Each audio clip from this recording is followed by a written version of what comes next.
Hello.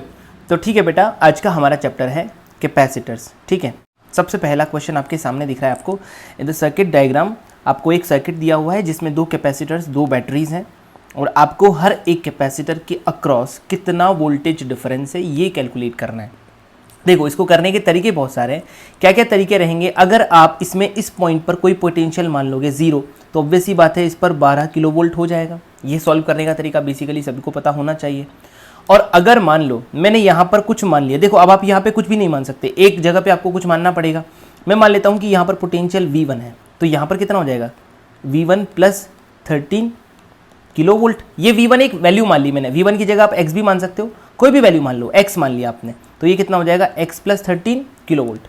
लेकिन आपको एक चीज़ पता है कि यहाँ से जब बैटरी ने अपना चार्ज प्रोवाइड किया होगा, क्या किया होगा? चार्ज प्रोवाइड किया होगा। तो ये वाला कैपेसिटर और ये वाला कैपेसिटर दोनों डेफिनेटली, देखो ये 7 माइक्रोफैरेड है, ये दोनों कैपेसिटर्स सीरीज में होंगे। किस में होंगे? सीरीज में। और सीरीज में होंगे तो दोनों पर चार्ज क्या होगा? Both have same charges. इसका मतलब दोनों पर चार्ज सेम। अब देखो इस वाले के अक्रॉस अगर पोटेंशियल ड्रॉप आप देखोगे तो कितना मिलेगा आप? ये 3 माइक्रोफैरेड है। कितना है? 3 माइक्रोफैरेड। तो इस पर चार्ज कितना मिलेगा बेटा? इस पर चार्ज मिलेगा आपको कि ये वाली प्लेट पर पॉजिटिव और इधर क्या होगा? Negative charge. कौन सी वाली प्लेट पर पॉजिटिव?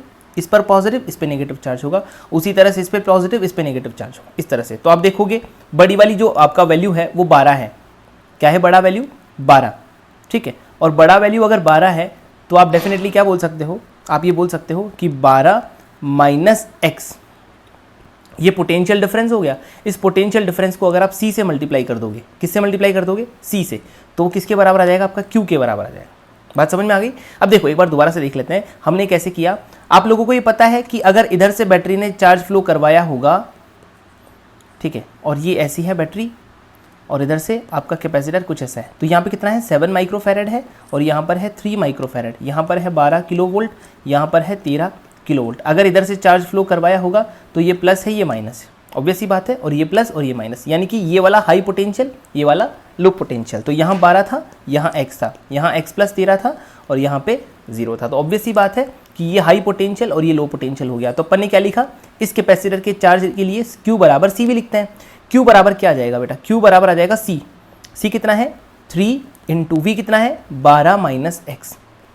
बात समझ में आ गई? और यही चार्ज इसमें भी फ्लो करना चाहिए, यानी कि यही चार्ज इस पर भी आ जाना चाहिए। तो ये चार्ज कितना आएगा?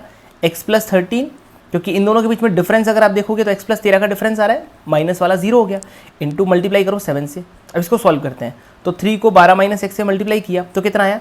36 minus 3x equal to 7x plus 91। तो यहाँ से आ जाएगा आपका ये 36 और इधर आएगा तो ये 10x हो जाएगा। और ये वैल्यू कितनी आएगी बेटा? इधर आके 36 में से 91 को सब्ट्रैक्ट करोगे तो आएगा माइनस 55, यानी कि x की वैल्यू आ रही है माइनस 5.5। ये x की वैल्यू आ गई किलो वोल्ट में। अगर x की वैल्यू आपके पास में इतनी आई हुई है तो आप देखोगे कि जो आपका जो कैपेसिटर है उसके बीच में डिफरेंस क्या है? कैपेसिटर 1 का जो पोटेंशियल डिफरेंस है वो जाएगा 12 माइनस x का वैल्यू है माइनस 5.5, जो कि हो जाएगा 17.5 किलो वोल्ट। पहला आंसर तो ये आ गया। और दूसरा वैल्यू जो आपका है Vc2, उसके अक्रॉस कितना पोटेंशियल ड्रॉप दिया हुआ है? x प्लस 13 माइनस 0, यानी कि x प्लस 13 ऐसे लिख दो। तो x कितना है? माइनस 5.5 प्लस 13, सॉल्व करो इसको, कितना आएगा ये? 7.5 किलो वोल्ट। 7.5 किलो वोल्ट, 7.5 और 17.5 किलो वोल्ट, ये हमारा आंसर हो जाएगा। तो पहला क्वेश्चन क्लियर। ठीक है, नेक्स्ट क्वेश्चन देखते हैं बेटा। नेक्स्ट क्वेश्चन बहुत सिंपल है, आपको दिया हुआ है इफ द कंडेंसर, मतलब कैपेसिटर, बेसिकली कंडेंसर का मतलब क्या होता है? Capacitor shown in the circuit is charged to 5 volt. देखो जब भी कैपेसिटर को चार्ज करते हैं किसी वोल्टेज के लिए तो उस पर कैसे चार्ज निकालते हैं? Q बराबर CV से। ये चीज़ निकाल के रख लो ताकि काम में आएगी तब यूज़ कर लेंगे। 2 इंटू 5 मतलब कि 10 कूलम चार्जेस पर अवेलेबल है। इन 12 seconds the charge on the condenser will become. 12 second बाद क्या होगा? 12 सेकेंड बाद क्या होगा? ध्यान से सुनो। आप लोगों ने क्या किया कि कंडेंसर को चार्ज करके एक रजिस्टर के साथ कनेक्ट करके छोड़ दिया। रजिस्टर की वैल्यू है 6 ओम और इसकी वैल्यू है 2 फैरेड। तो 12 सेकंड के बाद क्या होगा ये आपको निकालना है। तो ऑब्वियस ही बात है कि आपका कैपेसिटर पहले चार्ज था, उसके बाद आपने उसको रजिस्टर के साथ में कनेक्ट किया, और रजिस्टर के साथ कनेक्ट करने का मतलब है ये हो गई कैपेसिटर की डिस्चार्जिंग। और कैपेसिटर की डिस्चार्जिंग जो है हम लोग कैसे सॉल्व करते हैं? आपको पता है क्यू का वैल्यू कितना होता है बेटा? क्यू नॉट ई की power minus t by R C, यही होता है। आई की वैल्यू अगर आपको निकालना है तो आई की वैल्यू होती है आई नॉट ई की power minus t by R C. ये फॉर्मूला बेसिक फॉर्मूला है जो हमें याद रखना है कि डिस्चार्जिंग ऑफ कैपेसिटर में क्यू क्या होता है, चार्ज ही होता है।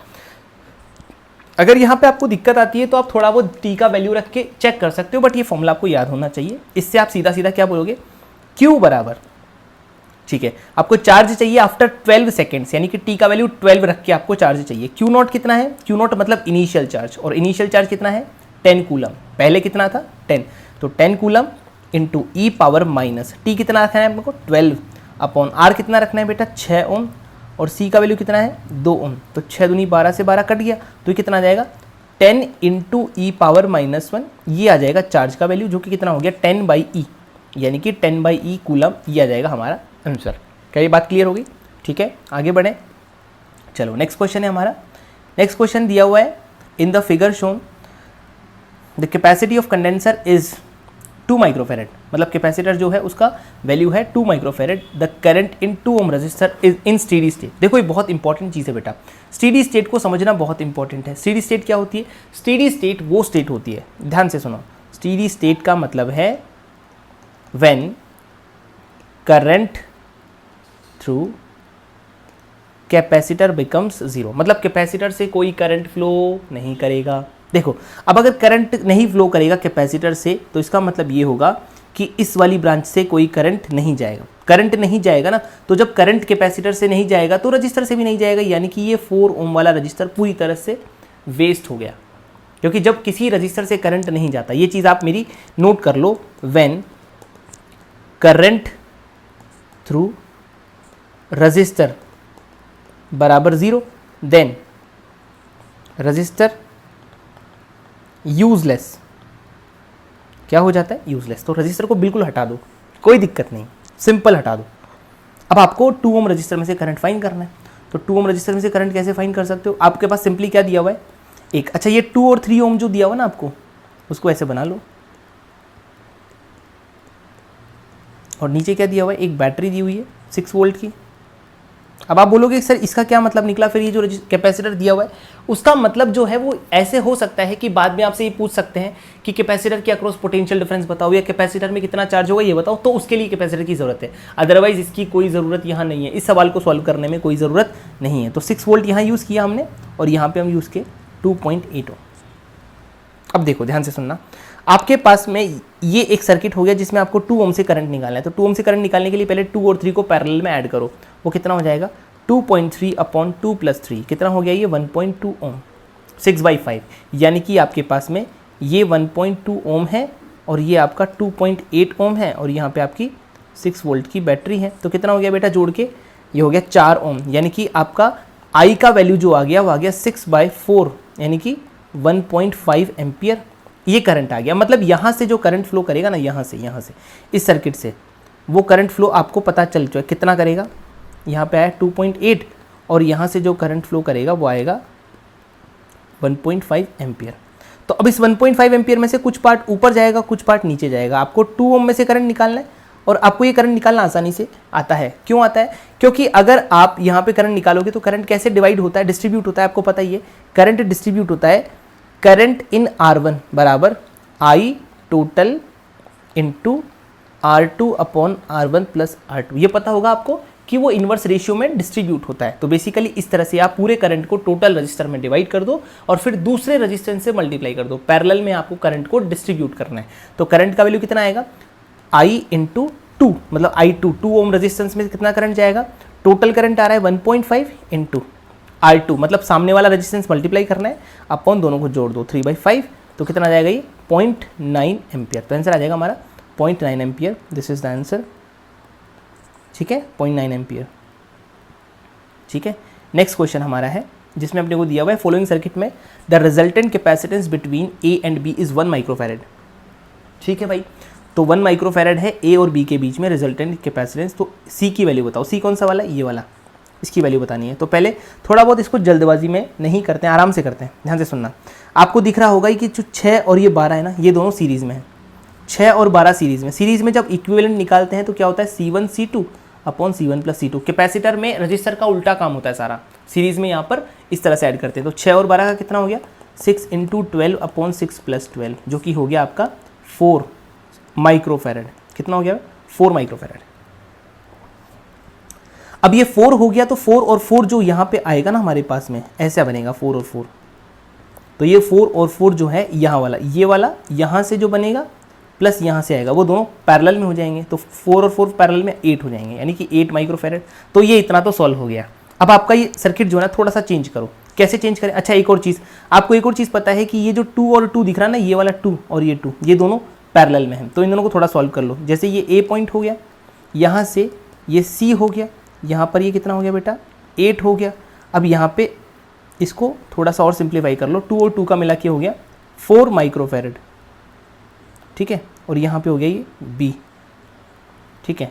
अब यहाँ से अगर आप इसको लिखोगे आगे तो क्या दिखेगा आपको? ये तो कंप्लीट हो गया। यहाँ से आगे ये बनेगा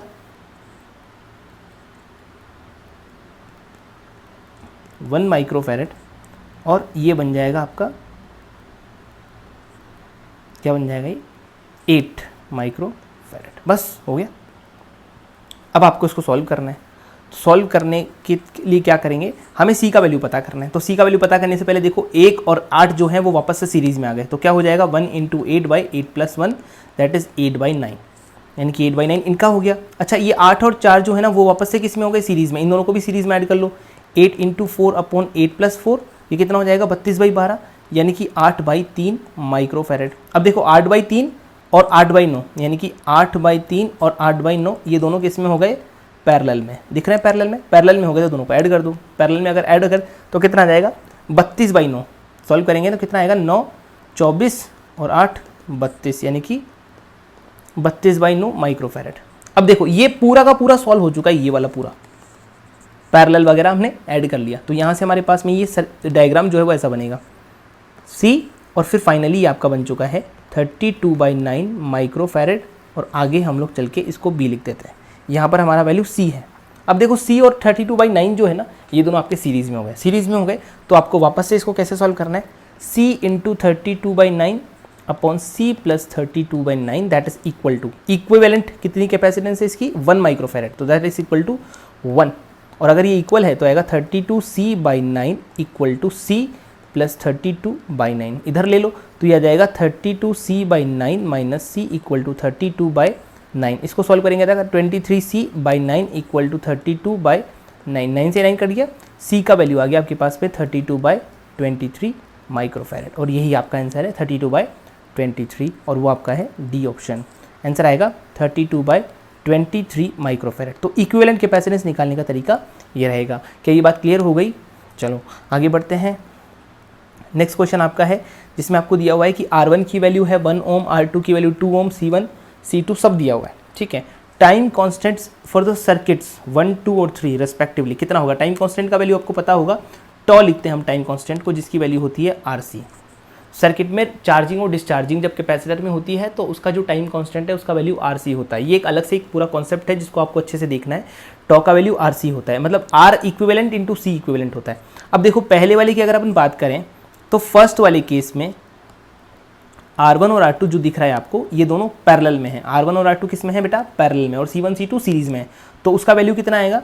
R equivalent into C equivalent, ऐसे तो लिखेंगे हम, यस और नो। तो R इक्विवेलेंट कितना बनेगा? R इक्विवेलेंट बनेगा आपका R1 R2 upon R1 plus R2 multiplied by C1 का क्या बनेगा? C1 C2 upon C1 plus C2। एक बार वैल्यूज पुट करते हैं। R1 R2 कितना हो जाएगा? 2 अपॉन 3, ये हो जाएगा 2/3। C1 C2 upon C1 plus C2 करें 8/6, कितना हो गया ये? 16 मतलब कि 8/9, 8/9 ये आ गया पहला। तो पहले का आंसर 8/9 आया। चलो ठीक है, ये तो एक ही ऑप्शन मैच कर रहा है, हालांकि हमें बार के चेक करने की ज़रूरत ही नहीं है। चलो ठीक है, फिर भी कर लेते हैं। देखो अब दूसरे वाले में C1 और C2 पैरेलल में है। C1 और C2 अगर पैरेलल में है तो पैरेलल में है तो C1 प्लस C2 बन जाएगा। C इक्विवेलेंट तो कितना आएगा वो जोड़ने पर? 6 माइक्रोफैरड। और R इक्विवेलेंट कितना आ जाएगा?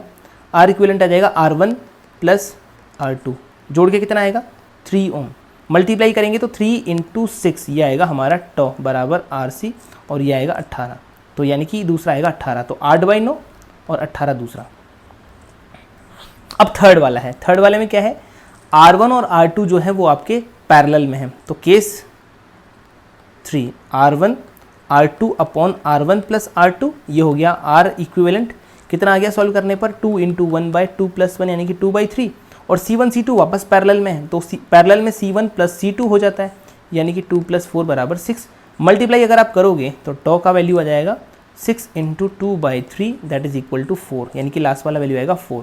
तो आंसर आएगा हमारा डी ऑप्शन। क्लियर हुई बात? तो हमारा नेक्स्ट क्वेश्चन है बेटा, जिसमें हमें बोला जा रहा है कि एक सिचुएशन है आपको जिसमें एक कैपेसिटर जो है वो उसके पास चार्ज है Q, और B जो कैपेसिटर आपको दिया हुआ है वो अनचार्ज है। ठीक है, the charge appearing on the capacitor B long time after the switch is close to, मतलब अगर यहाँ पे ये स्विच जो आपको दिख रहा है इसको अगर मैं क्लोज कर दूं तो उस केस में B पर कितना चार्ज आ जाएगा। तो पहले जब भी आपको पैरेलल प्लेट कैपेसिटर या पैरेलल प्लेट वाली चीजें दी जाए तो पहले उसको एज ए कैपेसिटर ट्रीट क्या करो। जैसे यहाँ पे हम क्या समझ सकते हैं कि ये कैपेसिटर है A, उसके साथ में एक और कैपेसिटर है जो ऐसा है, सिर्फ ऐसा।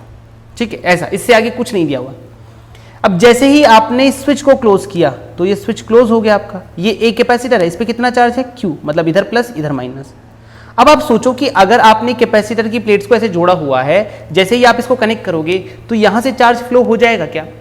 अगर यहां से चार्ज फ्लो करवाना चाहते हो तो डेफिनेटली अगर आपको चार्ज फ्लो करवाना है तो कैपेसिटर से कैपेसिटर पे चार्ज फ्लो करवाने के लिए उसको कनेक्ट करना पड़ता है। ये आपने पढ़ा होगा कि अगर हम लोग एक कैपेसिटर से दूसरा कैपेसिटर कनेक्ट करते हैं ऐसे, तो उन दोनों पे चार्ज डिस्ट्रीब्यूट इस तरीके से होता है कि फाइनली उन दोनों के पास एक कॉमन पोटेंशियल आ जाता है, और कॉमन पोटेंशियल जो है वैसे निकाल सकते हैं C1 V1 plus C2 V2 upon C1 plus C2। मतलब मैं मान लेता हूं कि C1 और V1 है, ये मान लेता हूं C2 और V2 है। ऐसे मानने के बाद आपको पता चलेगा कि हो जाएगा common potential is equal to C1 V1 plus C2 V2 upon C1 plus C2। लेकिन उसके पहले हम लोग इसको ये समझे कि एक्चुअली हमने यहाँ पे इसको पूरी तरह से कनेक्ट नहीं किया। आपने सिर्फ एक प्लेट को कनेक्ट कर दिया, लेकिन दूसरी वाली प्लेट जो है वो कनेक्टेड नहीं है, तो इसका मतलब यहाँ पर कोई चार्ज का फ्लो नहीं होगा। तो no flow of charge, no flow of charge. ठीक है, तो यानी कि अगर कोई चार्ज का फ्लो ही नहीं हुआ तो दूसरा वाला जो चार्ज है वो हमेशा वैसा ही रहेगा जैसा कि इनिशियली है, तो वो हो जाएगा 0। ठीक है, तो इसका मतलब वो चार्ज हो जाएगा 0। हाँ, अगर ऐसा बोला होता कि ये इस तरह से कनेक्टेड है और यहां से आपने इसको भी कनेक्ट किया हुआ है सिंपली, तो उस केस में हम बोलते हैं भाई इसकी कैपेसिटेंस C है, इसकी कैपेसिटेंस भी C है, और आपने कनेक्ट किया तो उसके बाद फिर ये ऐसे हो जाएगा, तो C। उसके बाद में इनका C इक्विवेलेंट, हम लोग C इक्विवेलेंट निकालने की जरूरत नहीं थी। आपको पता है कि ये अनचार्ज है तो इस पर पोटेंशियल 0 है, चार्ज 0, इस पे चार्ज कितना है Q। उसके बाद इसको डिवाइड करके डिस्ट्रीब्यूट करके चार्ज को हम लोग कैसे निकालते हैं, फाइनली कॉमन पोटेंशियल तक ये एक दूसरे पर डिस्ट्रीब्यूट करेंगे charge, C1 V1 plus C2 V2 upon C1 plus C2। और ऑब्वियस सी बात है दोनों सेम कैपेसिटेंस है तो इक्वल चार्ज डिवाइड हो जाएगा। C1 V1 तो Q आ जाएगा और C1 प्लस C2 कितना हो जाएगा Q/2C, तो VC इतना आ जाएगा। तो आप डिवाइड कर सकते थे, वो चीज़ एक अलग बात है, बट यहाँ पर वो कनेक्टेड नहीं है इसलिए चार्ज फ्लो होगा 0, और चार्ज फ्लो 0 होगा तो फाइनली चार्ज भी 0 आएगा। हाँ, तो अब हमारा नेक्स्ट क्वेश्चन है, 2 identical capacitors are connected as a shown in figure. ठीक है, दोनों के कैपेसिटेंसेस सेम है क्योंकि दोनों आइडेंटिकल हैं तो इसको C और C मान लो। डाइलेक्ट्रिक स्लैब जो है वो आपने इंट्रोड्यूस किया between the plates of one of the capacitor. So ठीक है, गैप को फिल करने के लिए the charge on each capacitor will be. ठीक है, ओके, तो पहले कितना चार्ज था दोनों में, Q0 चार्ज था। कितना था बेटा, Q0 इनिशियली आपको निकालना है। पहले Q0 चार्ज था और फाइनली आपको चार्ज निकालना है ईच कैपेसिटर पे कितना चार्ज होगा। ठीक है, तो अब ध्यान से सुनो, इसको करने का क्या तरीका होगा। आपके पास में कैपेसिटर है, इधर से आपकी बैटरी है 2 वोल्ट की, इसकी कैपेसिटेंस C थी, इसकी कैपेसिटेंस C थी। पहले हम लोग ये निकाल लेते हैं कि चार्ज की वैल्यू अगर इनिशियली Q0 दिया हुआ है पहले से, तो कैसे वो Q0 की वैल्यू कैसे आएगी। ऑब्वियस ही बात है कि यहां से चार्ज फ्लो हुआ होगा और ये दोनों कैपेसिटर जो है दोनों ने Q0 चार्ज ऑब्टेन किया होगा।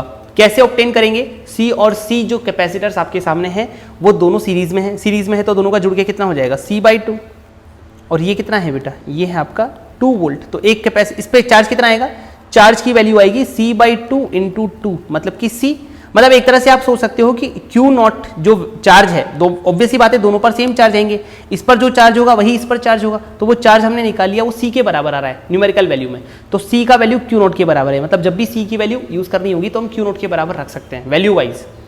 ठीक है, अब हम ध्यान से देखें तो यहाँ हुआ क्या, ये जो C वाला कैपेसिटर नीचे वाला है उस पर अपन ने K इंट्रोड्यूस किया, इंट्रोड्यूस करने के बाद हुआ क्या, ये C है और अब ये बन गया है आपका नया K टाइम्स C। ऑब्वियस सी बात है, जैसे ही आपने इंट्रोड्यूस किया एक डाइलेक्ट्रिक स्लैब किसी भी कैपेसिटर में, तो उस केस में उसकी कैपेसिटेंस K टाइम्स हो जाती है। और अब अभी आप देखोगे अगर आप तो 2 वोल्ट की बैटरी लगी हुई है, अगर आप इसको सॉल्व करोगे तो ऑब्वियस सी बात है आपको पहले वापस से दोनों को सीरीज में ऐड करना होगा, सीरीज में ऐड कर दो, सीरीज में चार्ज तो अभी भी ऐसे ही आएगा ना, तो आपको नया चार्ज निकालना है।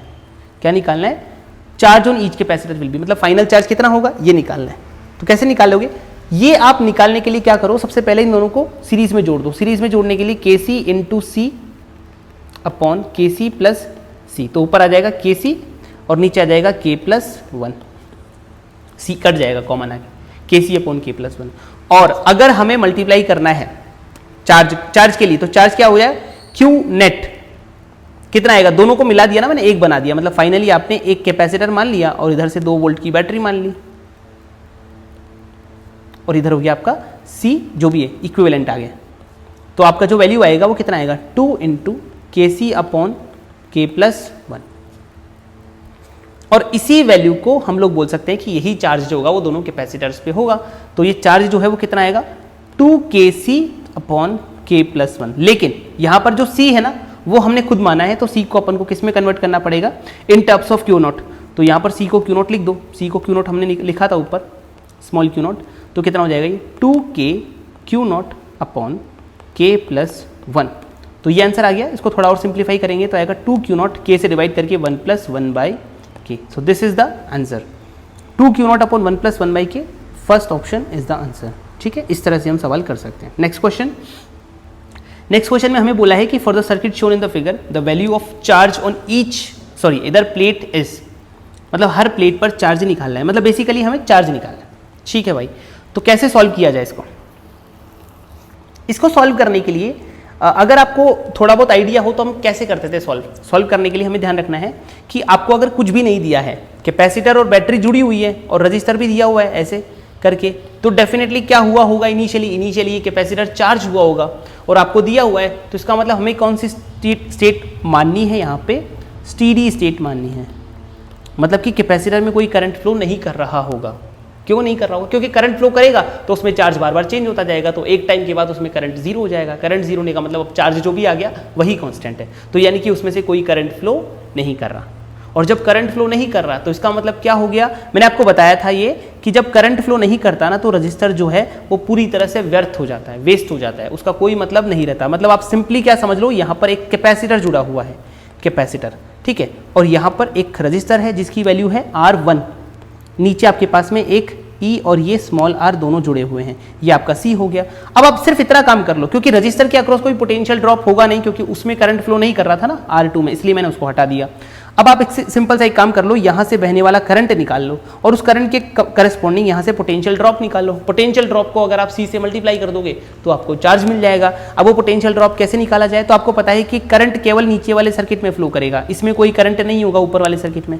तो इसमें करंट कैसे निकाला जाएगा, इसमें करंट आएगा I equal to E upon R plus R, और इस करंट के अकॉर्डिंग हम लोग इसमें से पोटेंशियल ड्रॉप लिख सकते हैं। देखो इस पॉइंट और इस पॉइंट के अक्रॉस पोटेंशियल ड्रॉप कैसे लिखा जाएगा, पोटेंशियल ड्रॉप का फॉर्मूला होता है across resistance potential drop equals to I into R। Current कितना फ्लो कर रहा है इसमें से, करंट फ्लो कर रहा है E upon R plus R, तो E upon R plus R को आप मल्टीप्लाई कर दो R1 से, या R1, यहाँ भी R1 है basically, E upon R plus R1 into R1, this is the potential drop across point AB। मतलब मैं लिख सकता हूँ VAB, जो पोटेंशियल ड्रॉप आया that is ER1 upon R plus R1, that's it. यही पोटेंशियल ड्रॉप अगर इसके अक्रॉस है तो यही पोटेंशियल ड्रॉप मान लो P और Q पॉइंट के अक्रॉस भी होगा, क्योंकि दोनों पॉइंट सेम है, A और P पॉइंट सेम है, B और Q पॉइंट सेम है, तो V potential drop across PQ is also the same. और अगर आप इसी चीज को, ये जो पोटेंशियल ड्रॉप है, इसी को C से मल्टीप्लाई कर दोगे तो charge on capacitor equal to V कितना है ER1 upon E plus R1 into में क्या करो आप, किससे मल्टीप्लाई कर दो, C से, दैट्स इट। C से मल्टीप्लाई कर दोगे तो आपका फाइनल आंसर आएगा CER1 upon E plus R1 and that is the charge capacitor, CER1 upon E plus R1। C E R1 upon R plus R1, sorry यहाँ E plus R1 नहीं था, R plus R1 था, sorry, तो इसको सही कर लेना। This is R plus R1, this is also R plus R1, this is also R plus R1, ठीक है, क्लियर है बात। चलो नेक्स्ट क्वेश्चन। नेक्स्ट क्वेश्चन है 1000 small water drops each of radius R and charge Q coalesce. Next question है आपके सामने 1000 small water drops each of radius R and charge Q together form one spherical drop. मतलब ये मिलती हैं, the potential of the big drop is larger than that of the smaller drop by a factor. मतलब आपको बड़ी drop का जो potential है वो छोटी ड्रॉप के करस्पॉन्डिंग कितना है, मतलब उसके रेशियो को आपको फाइंड करना है। तो कैसे निकाल सकते हैं, आपके पास में बहुत सारी छोटी छोटी ड्रॉप्स हैं, कितनी है 1000 ड्रॉप्स, बड़ी ड्रॉप फॉर्म हुई, यहाँ पे बना दिया हमने बड़ी ड्रॉप। अब इस बड़ी ड्रॉप की रेडियस पहले फाइंड करेंगे। ये ड्रॉप थी, इन सब की रेडियस आपको दी हुई है स्मॉल आर, तो ये हो गया स्मॉल आर, कितनी है ऐसी 1000। डेफिनेटली इसकी जो रेडियस होगी वो हम फाइंड कर सकते हैं, क्योंकि यहाँ पर हम लोगों को पता है कि वॉल्यूम क्या है, कंजर्व्ड है। वॉल्यूम क्या है, कंजर्व्ड। अगर इधर से ड्रॉप्स मिलके ये बन रहे हैं तो दोनों वॉल्यूम्स तो सेम ही होंगे, वॉल्यूम तो चेंज नहीं होगा ना, जो पानी इधर है उतना ही पानी इधर है। 1000 ड्रॉप मिलके एक बूंद बन रही है बड़ी, तो टोटल वॉल्यूम इधर और इधर सेम रहेगा। यहाँ पर छोटे छोटे स्फीयर से यहाँ एक बड़ा स्फीयर बन गया, तो मैं क्या लिखूंगा 4/3 pi R cube into 1000, this is total initial volume and that is also equal to total final volume, so equal ऐसे कर दें। तो यहाँ से आपके पास में क्या आएगा 10R equals to R, solve करने पर ही आ जाए, क्योंकि ये सब तो कट जाएगा 4/3 पाई आई, और इसके बाद आपके पास आएगा कि ये जो रेडियस आपको दिख रही है that is equal to 10R। आपको बोला जा रहा है कि चार्ज Q, सब पे चार्ज कितना है, Q चार्ज, सब पे चार्ज कितना है Q। अब देखो अगर सब पर चार्ज Q है तो 1000 ड्रॉप जब 1000 ड्रॉप मिलेगी तो उस पर चार्ज कितना हो जाएगा, फाइनल चार्ज जो हो जाएगा इस पे बेटा वो हो जाएगा 1000 Q, क्योंकि सब पे चार्ज Q था, सबको जोड़ दिया आपने, सबको मिला दिया, तो चार्ज कितना हो गया 1000 Q, ठीक है। तो अगर आप इनिशियल पोटेंशियल निकालोगे, इनिशियल मतलब पहले स्मॉल ड्रॉप का पोटेंशियल निकालो, क्योंकि लिखा हुआ है ना बिग ड्रॉप का पोटेंशियल और स्मॉलर ड्रॉप का पोटेंशियल, तो स्मॉलर ड्रॉप का पोटेंशियल अगर अपन निकालेंगे इनिशियली कितना था K into small charge Q upon radius R। अगर आप फाइनली निकालोगे तो फाइनल आपके पास में एक बड़ी ड्रॉप बन चुकी है, तो उसका पोटेंशियल लिखेंगे K टाइम्स चार्ज कितना है 1000 Q upon radius is 10R, कितना हो गया 10R। तो अगर आप यहाँ से देखोगे तो जो V फाइनल आपके पास में आ रहा है वो आ रहा है 100 टाइम्स KQ/R, और ये हो गया KQ/R जो है वो इनिशियल पोटेंशियल के इक्वल है। इनिशियल से मेरा मतलब है कि जो स्मॉल ड्रॉप का पोटेंशियल है दैट इज इनिशियल, मतलब इनिशियली यानी कि स्मॉल ड्रॉप का potential, so this is V big. तो आप देख सकते हो इसमें कितना फैक्टर आ रहा है, 100 का फैक्टर आ रहा है, so the 100 is the option, ठीक है, क्लियर। इस तरह से सॉल्व करना है। नेक्स्ट क्वेश्चन आपको दिख रहा है 4 capacitors are connected in a circuit as shown in the figure, the effective capacitance in microfarad between A and B is. A और B के बीच में इफेक्टिव क्या कैपेसिटेंस होगी, ऐसे अपने को सॉल्व करना है, ठीक है भाई।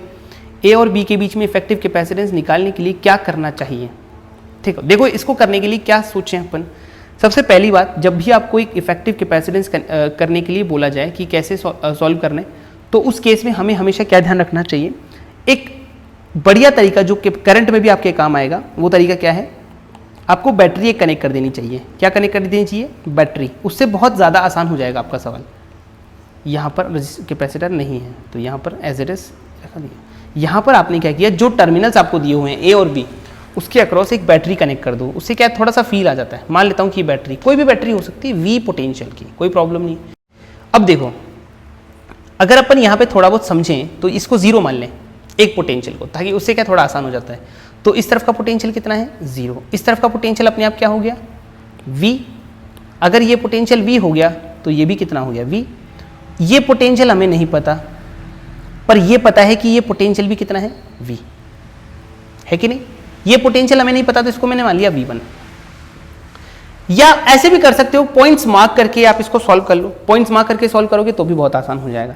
तो आपको क्या करना है बेटा, इस तरह के सवालों में हमेशा ध्यान रखना, आप अगर पॉइंट मार्क करना चाहते हो तो पॉइंट मार्क कर लो, और अगर पॉइंट मार्क नहीं करना चाहते हो तो भी कोई प्रॉब्लम नहीं है, पोटेंशियल मार्क कर दो।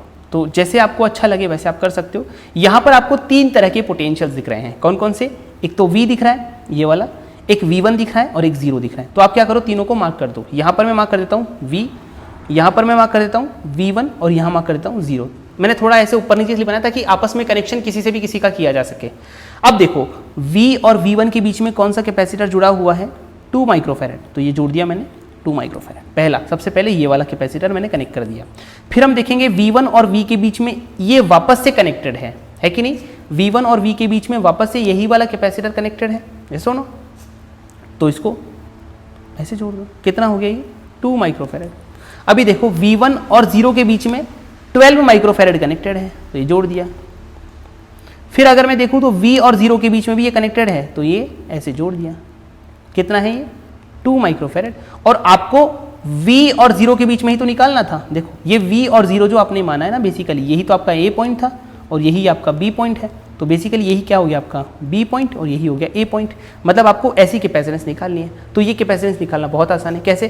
पहले 2 और 2 को अगर आप देखोगे तो इधर से आपका करंट आ रहा है, इधर से करंट आ रहा है, इधर से करंट आ रहा है। तो ये करंट जो है वो इन दोनों में तो पैरेलली डिवाइड होगा ना। पैरेलली डिवाइड होगा तो 2 और 2 आपके किस में हो गए? दोनों पैरेलल में हो गए। ये दोनों हो गए आपके पैरेलल में। और अगर ये पैरेलल में हो गए तो 2 और 2 मिलके कितना बन गया? 4 माइक्रोफैरेड। तो ये हो गया 4 माइक्रोफैरेड। फिर आपका आ गया 12 माइक्रोफैरेड। उसके बाद यहाँ नीचे आपका वापस से कितना आ गया? 2 माइक्रोफैरेड। और इधर आ गई, देखो ये हो गया आपका A और ये हो गया B। 12 और 4 सीरीज में हो गए तो कितना हो जाएगा? 12 × 4 / 12 + 4 48/16 यानी कि 3 माइक्रोफैरेड। अभी देखो ये हो गया आपका 3 ऊपर और नीचे कितना है बेटा? 2 माइक्रोफैरेड। तो ऊपर हो गया 3 माइक्रोफैरेड, नीचे हो गया 2 microfarad. This is A, this is B।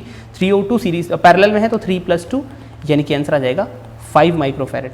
5 microfarad. सो आ जाएगा 5 microfarad. This is the answer. ठीक है। हमारे पास जो नेक्स्ट क्वेश्चन दिया हुआ है वो है 4 plates of the same area of cross section. ठीक है, सब same cross section, the distance between each plate is D, the equivalent capacitance across A and B will be. देखो इस तरह के सवाल करने का क्या तरीका रहता है, हमेशा ध्यान रखना। जब भी आपको इस तरीके के सवाल दिए जाएं तो हमेशा पॉइंट्स मार्क किया करो। क्या करना है? Point mark. पॉइंट मार्क करने का तरीका क्या रहेगा? ये अगर आपका A है तो ये भी क्या रहेगा? A। ये भी आपका क्या रहेगा? A। ये अगर B है तो ये भी B और ये भी B। समझ में आ गई बात?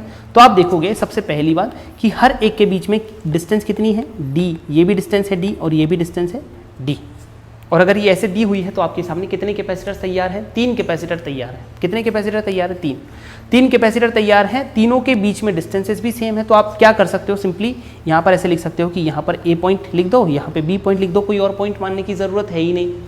आपको जिसके बीच में पोटेंशियल इक्विवेलेंट कैपेसिटेंस निकाला ना, उससे एक टर्मिनल निकाला करो ऐसे ऐसे ऐसे करके, ताकि वो हमेशा ध्यान रखनी, हाँ आपने A और B से टर्मिनल निकाला है और उसी के बीच में इक्विवेलेंट कैपेसिटेंस आपको निकालनी है।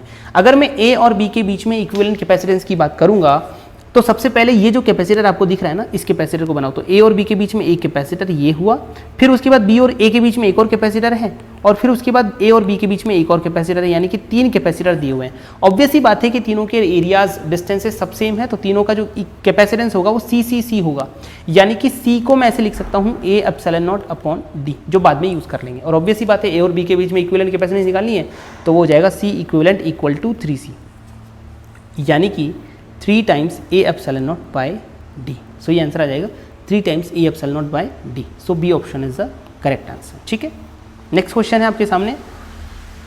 A parallel plate capacitor is charge to fixed potential and the charging battery is then disconnected. मतलब आपने बैटरी हटा दी। मान लो कि आपने एक कैपेसिटर को पहले चार्ज किया, फुल चार्ज हो गया, उसके बाद आपने बैटरी हटा दी, तो अभी आपके पास में जो कैपेसिटर है उस पर Q चार्ज है, C उसकी कैपेसिटेंस है, V उसके अक्रॉस पोटेंशियल ड्रॉप है, लेकिन अब आपने बैटरी को हटा दिया। उसके बाद आपने क्या किया?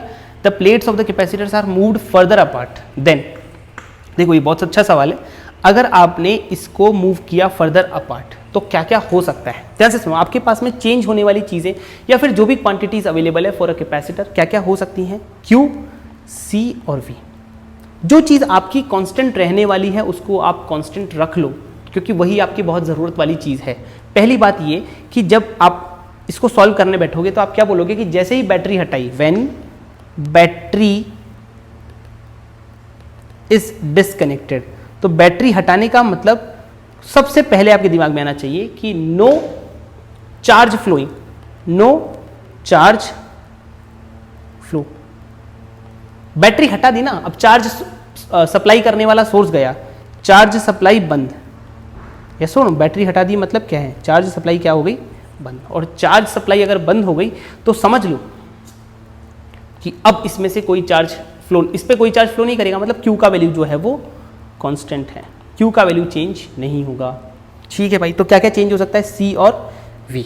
अब C चेंज होना बहुत आसानी से देखा जा सकता है, C चेंज होता है ना वो बहुत आसानी से हम देख सकते हैं, क्योंकि C की वैल्यू होती है basically A epsilon nought by D। D क्या होता है, डिस्टेंस बिटवीन प्लेट्स, D होता है डिस्टेंस बिटवीन प्लेट्स।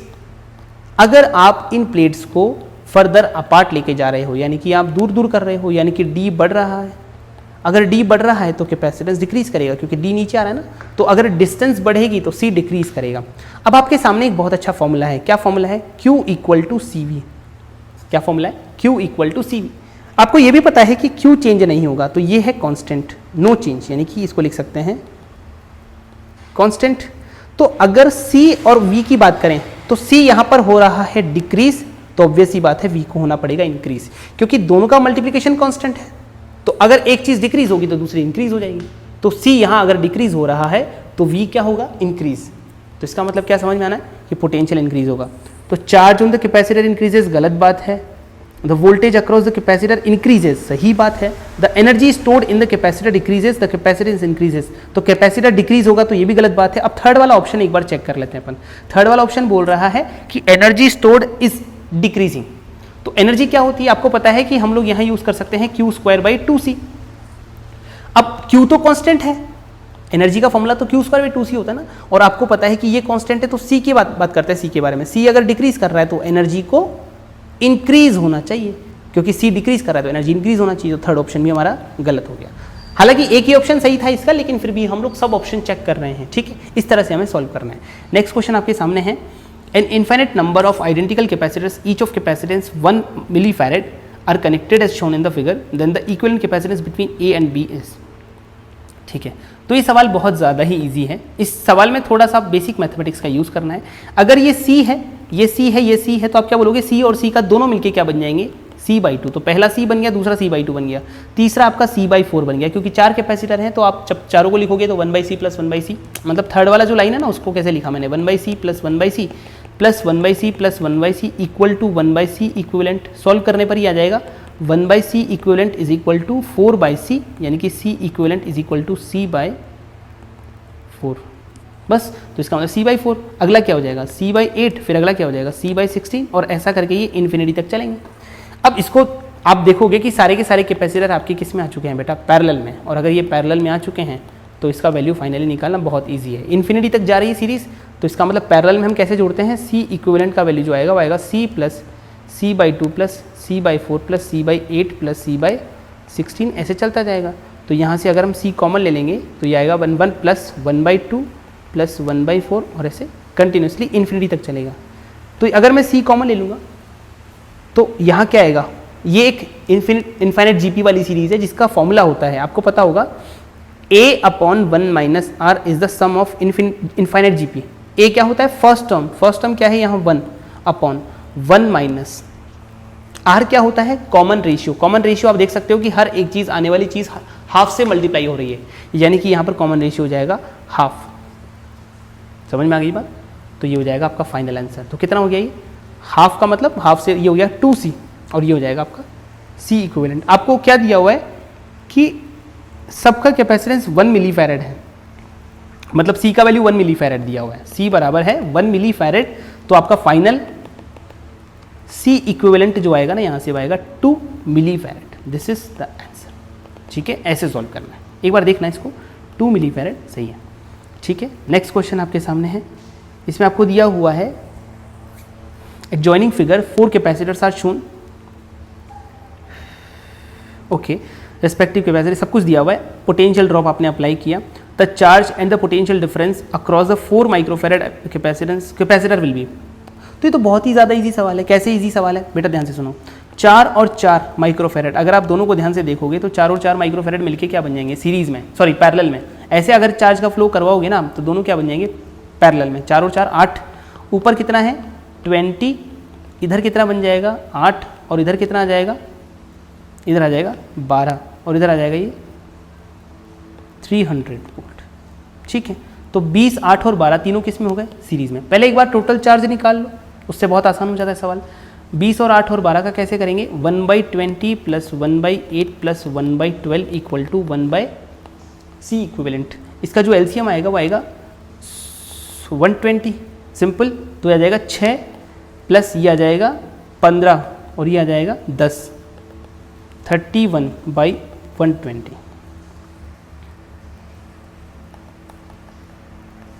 चलो ठीक है, अब आप ये देखो कि ये अगर वैल्यू है किसकी? सी इक्विवेलेंट की। सी इक्विवेलेंट की वैल्यू कैसे निकालेंगे?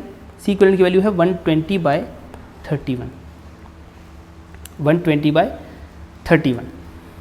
ठीक है, तो इसके हिसाब से अगर हम देखें तो ये हो जाएगा V,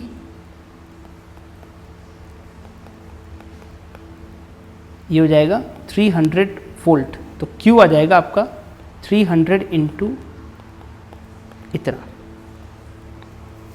ठीक है, 4 माइक्रोफेरेड पे कितना पोटेंशियल ड्रॉप और कितना उस पे चार्ज है ये फाइंड करना है।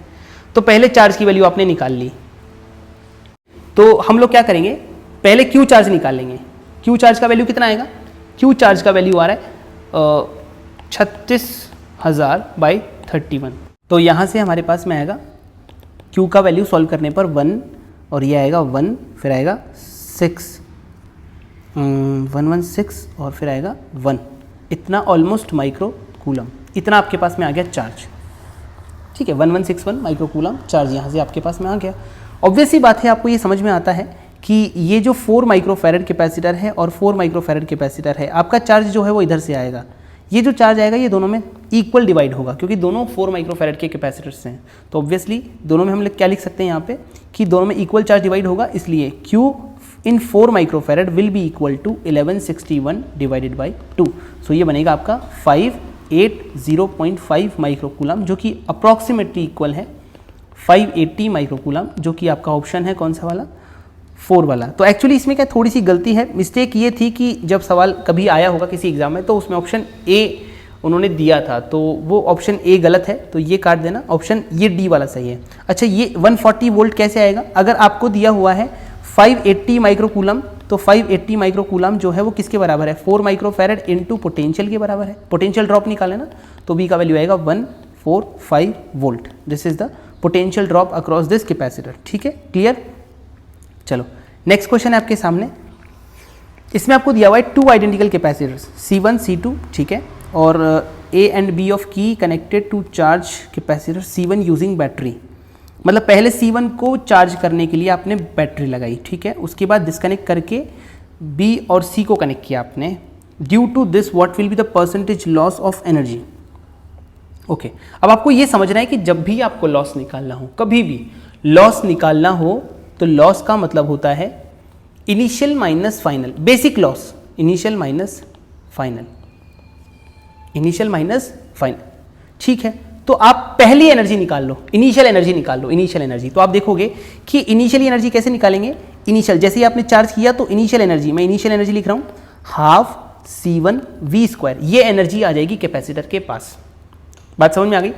अभी जब आप इसको दोबारा कनेक्ट करोगे ना उससे, तो जब सिस्टम की पूरी एनर्जी निकालोगे ना, तो उसमें कुछ ना कुछ लॉस आपको जरूर मिलेगा, वही लॉस आपको निकालना है। तो वो लॉस कैसे निकाला जाएगा? जब आप इसको कनेक्ट कर दोगे, C1 और C2 को ऐसे कनेक्ट कर दोगे, तो आपको ये बताया हुआ है कि C1 और C2 को ऐसे कनेक्ट करने पर, और C1 इनिशियली चार्ज दिया हुआ है, कितना चार्ज है इसके पास? इनिशियली Q0 चार्ज है, जो कि C1 इंटू V के बराबर है, क्योंकि ये इधर से चार्ज होके आया है। अगर ये इधर से चार्ज होके आया है तो C1 जब C2 से कनेक्ट होगा, ये इनिशियली अनचार्ज्ड था, अगर ये अनचार्ज था तो दोनों को जब हम कनेक्ट करेंगे तो वो क्या होगा बेटा? ये दोनों को कनेक्ट करने पर कुछ पोटेंशियल का इधर उधर आदान प्रदान होता है, मतलब इधर उधर डिस्ट्रीब्यूट होगा, और फाइनली हमारे पास में एक कॉमन पोटेंशियल आएगा। ये टर्म हम लोगों ने पढ़ी हुई है कि जब दोनों कैपेसिटर को आपस में जोड़ते हैं, सिर्फ कैपेसिटर्स को, तो दोनों एक कॉमन पोटेंशियल तक चार्ज हो जाते हैं, मतलब कॉमन पोटेंशियल दोनों पर आ जाता है। इसका वैल्यू होता है C1V1 plus C2V2 upon C1 plus C2। ये हम लोग बार बार देख चुके हैं। C1 और C2 जो है वो आइडेंटिकल है, मतलब दोनों का कैपेसिटेंस इक्वल है। तो कॉमन पोटेंशियल हम निकाल सकते हैं VC that is equal to C1 इसको भी C मान लेते हैं और C2 को भी C मान लेते हैं, तो क्या आएगा C1 V1 और C2 V2 कितना है, C2 V2 है, C इंटू V2 कितना है 0, क्योंकि इनिशियली इस पर कोई चार्ज नहीं था तो इसका चार्ज तो 0 हो गया, और C1 into V upon C1 plus C2 यानी कि C प्लस C, तो आ जाएगा CV/2C यानी कि V/2, दोनों पर बराबर बराबर पोटेंशियल डिस्ट्रीब्यूट हो गया। ठीक, इसका मतलब फाइनली आपने जब देखा तो इस पर भी कितना पोटेंशियल था बेटा, इस पर V/2 था, इस पर भी V/2 था, इसकी कैपेसिटेंस थी C1, इसकी कैपेसिटेंस भी C, मतलब C था एक्चुअली, इसका भी C था और इसका भी C था। आपके पास में इनिशियल एनर्जी आप लोग निकाल चुके हो, कितना आ रहा है, half CV² initial energy. Final energy निकालनी है तो इसके पास भी एनर्जी है, इसके पास भी एनर्जी है। हालांकि इसका एक फॉर्मूला भी होता है, बट हाँ मैं एक जनरल तरीका बता रहा हूँ कि कभी भी आपको लॉस वगैरह निकालना हो, चेंज निकालना हो, तो हमेशा लॉस देखना initial minus final total, initial minus total final. अगर आपको चेंज निकालना हो किसी भी चीज़ में तो total final minus total initial, that is change. ठीक है, ये एक तरीका है बेसिकली, कभी भी इस तरह के सवालों में डरना नहीं है। तो ये क्या हो जाएगा, इसका वैल्यू आएगा हाफ C V/2 का स्क्वायर प्लस इसका कितना आएगा एनर्जी, हाफ C V/2 का स्क्वायर, दोनों इक्वल है, तो आपका फाइनल आंसर आ जाएगा CV²/4, ये आ जाएगी आपकी एनर्जी फाइनल। इनिशियल एनर्जी कितनी थी, इनिशियल एनर्जी थी हाफ CV²। अब देख सकते हो आप, अगर आपको परसेंटेज लॉस निकालना है तो परसेंटेज लॉस आएगा half CV² minus 1/4 CV² upon half CV²। तो ऑब्वियसली बात है 50% वैल्यू आनी चाहिए, CV² कट जाएगा तो आएगा 1/4 अपॉन 1/2, और इसको 100 से मल्टीप्लाई कर देंगे तो आएगा 100 से मल्टीप्लाई कर दो तो आ जाएगा ये 50%। ऑब्वियसली बात है 50% एनर्जी लॉस यहाँ हो चुकी है। ठीक है, so this should be the answer. Next question हमारे सामने, इसमें हमें दिया हुआ है when the key is pressed at t = 0, मतलब आपने स्टार्टिंग में ये की जो है उसको प्रेस किया। Which of the following statements about the current I in the register AB, okay, given condition में ये ट्रू हो, ऐसा कुछ। ठीक है, तो आपको ये बोला जा रहा है कि शुरुआत में अच्छा ठीक है, तो ऑब्वियसली बात है कि अगर कैपेसिटर पे कोई कुछ नहीं दिया हुआ है तो इसका मतलब इनिशियली कैपेसिटर पे चार्ज कितना मानेंगे, Q0 initial charge on capacitor बराबर 0। देखो पहली बात तो ये है कि जब भी कैपेसिटर और रजिस्टर के सवाल आते हैं ना तो हम लोग उसको RC सर्किट की मदद से सॉल्व करते हैं। जब कैपेसिटर अनचार्ज्ड होता है तो उसकी चार्जिंग के सवाल पढ़ते हैं हम लोग, तो इनिशियली उसमें करंट क्या होता है, इनिशियली करंट होता है 0, सॉरी करंट होता है maximum when it is uncharged, जब ये अनचार्ज होता है, मतलब जब तक इसमें कोई चार्ज नहीं है, क्योंकि उस टाइम पर इसके अक्रॉस कोई पोटेंशियल डिफरेंस नहीं है। क्या नहीं है, कोई पोटेंशियल डिफरेंस नहीं है। तो जब इसके अक्रॉस कोई पोटेंशियल डिफरेंस नहीं है ना तो सिंपल वायर की तरह बिहेव करेगा। ये किसकी तरह बिहेव करेगा, वायर की तरह। मतलब जैसे ही आपने स्विच को क्लोज किया ना बेटा, तो हुआ क्या कि ये जो 1000 ओम है इसको यहाँ पर एक ऐसी चीज़ दिखी जिसके अक्रॉस पोटेंशियल डिफरेंस ही नहीं था, मतलब ये एक अनचार्ज्ड कैपेसिटर है। और अनचार्ज कैपेसिटर देखो, अगर Q बराबर CV होता है और Q बराबर 0 है अनचार्ज कैपेसिटर इनिशियली, तो इसका मतलब V बराबर 0 है, मतलब कैपेसिटर के अक्रॉस इनिशियली पोटेंशियल डिफरेंस 0 है। तो कैपेसिटर एक तरह से सिंपल वायर बन गया, और सिंपल वायर बन गया ना तो ये कैपेसिटर जो है वो रजिस्टर को पूरी तरह से वेस्ट कर देगा, मतलब एक तरह से इसको यूजलेस बना देगा। तो आपका सवाल सिर्फ और सिर्फ इतना हो जाएगा। बात समझ में आ रही है। ये आपको दिया हुआ है 2 वोल्ट, कितना दिया हुआ है 2 वोल्ट। तो जैसे ही आपने किया ना क्लोज ऐसा, तो t बराबर 0 पर इसमें से कितना करंट फ्लो करेगा। देखो आपके सामने सिंपल वायर है, ऐसी ऐसी करके, सॉरी करंट की डायरेक्शन, सॉरी मैंने गलत बना दी, इसको अपन ऐसे करेंगे, करंट की डायरेक्शन हो जाएगी ये वाली। ठीक है, करंट की डायरेक्शन ये वाली होगी। तो इसमें डायरेक्शन नहीं दिया हुआ है, सिंपली t बराबर 0 पर करंट कितना आना चाहिए, करंट शुड बी 2/1000 एम्पियर, मतलब 2 मिली एम्पियर, ये इनिशियल करंट होना चाहिए। आफ्टर लॉन्ग टाइम इसमें बोला होगा ना, ठीक है, and with time it goes to 1 milliampere. अब देखो आपके पास में यहाँ पे ऑप्शंस में पहली बात है ऑल टी, तो ये तो गलत हो गया क्योंकि सारे टी पर ये सेम नहीं रहेगा, क्योंकि धीरे धीरे कैपेसिटर चार्ज होने लगेगा, तो ऑल टी वाले सवाल तो गलत हो जाएंगे। अब इसमें लिखा है I oscillates between 1 milliampere and 2 milliampere, ये भी हो सकता है और लास्ट वाला भी ऑप्शन हो सकता है। मैं ऑप्शंस पढ़ के ऐसा अंदाजा लगा सकता हूँ कि डी ऑप्शन सही होना चाहिए, ठीक है, लेकिन फिर भी एक बार इसको कोशिश करते हैं सॉल्व करने की। एक टाइम ऐसा आएगा धीरे धीरे कि कैपेसिटर पूरा चार्ज हो जाएगा। अगर कैपेसिटर पूरा चार्ज हो जाएगा, कैपेसिटर पूरा चार्ज हो जाएगा तो क्या होगा, कैपेसिटर अगर पूरा चार्ज हो जाएगा ना बेटा, तो उस केस में इसके अक्रॉस पोटेंशियल डिफरेंस बहुत सारा आ चुका होगा जब at t tending to infinity, मतलब स्टीडी स्टेट की अगर हम बात करें, थोड़ा सा एनालाइज करते हैं सवाल को। स्टीडी स्टेट में क्या होगा, ये कैपेसिटर पूरा चार्ज हो जाएगा, पूरा चार्ज होने के बाद इसमें से करंट वैसे ही नहीं जाएगा, इसका मतलब इसमें से कोई करंट नहीं जाएगा, ये एक तरह से ओपन सर्किट हो जाता है। ये तो थोड़ा थोड़ा आपको देखना पड़ेगा। एक बार चार्जिंग और डिस्चार्जिंग ऑफ कैपेसिटर हमें समझना है कि चार्जिंग के टाइम क्या होता है, डिस्चार्जिंग के टाइम क्या होता है। एक बार मैं पूरा अभी डिस्क्राइब भी कर दूंगा थोड़ा सा, तो वो क्लियर हो जाएगा। यहाँ पर 1000 ओम है, कितना है 1000 ओम, तो इसका मतलब अगर करंट इधर से इधर जा रहा है तो उसके लिए दो आपके पास में रजिस्टर्स दिए हुए हैं 1000, तो करंट कितना आएगा 2/1000 प्लस 1000, कितना हो गया ये 2/2000 यानी कि 1 मिली एम्पियर। तो ऑब्वियसली बात है यहाँ पर फाइनली एक टाइम पर करंट 1 मिली एम्पियर आ जाएगा। क्या इससे कम हो सकता है, नहीं होगा, अब इससे कम नहीं होगा ना, क्योंकि अब फुल चार्ज हो चुका है तो करंट अब कांस्टेंट हो गया। लेकिन जो दूसरा ऑप्शन है उसमें क्या गलती है, उसमें लिखा हुआ है ऑसिलेट्स बिटवीन 1 and 2। ऑसिलेट नहीं करेगा, ऑसिलेट करने का मतलब क्या होता था कि 1 से 2, 2 से 1 वापस, लेकिन ऐसा नहीं होगा। एक बार 2 स्टार्टिंग में 2 था, फिर धीरे धीरे 1 हुआ, उसके बाद वो 1 ही रहेगा। तो इसका मतलब this is wrong and the fourth option is correct, fourth option is correct. ठीक है, अब देखो यहाँ पर एक दो चीज़ आपको समझनी है। चार्जिंग ऑफ कैपेसिटर, एक बार आप देख भी लेना इसको, और डिस्चार्जिंग ऑफ कैपेसिटर में, दोनों में क्या क्या डिफरेंस है। चार्जिंग ऑफ कैपेसिटर में जब भी आप एक बैटरी कनेक्ट करते हो तो बैटरी कनेक्ट करने के बाद तुरंत आप देखोगे कि पोटेंशियल डिफरेंस इनिशियल, मैं ये आई लिख रहा हूँ ना, इसका तो इनिशियल पोटेंशियल डिफरेंस जो है वो 0 है कैपेसिटर के अक्रॉस। तो सारा का सारा पोटेंशियल जो है ना वो रजिस्टर ले लेता है, तो उसका उस टाइम पर जो आई है वो मैक्सिमम होता है इनिशियल t बराबर 0 पर। और after a long time capacitor full charge हो जाता है,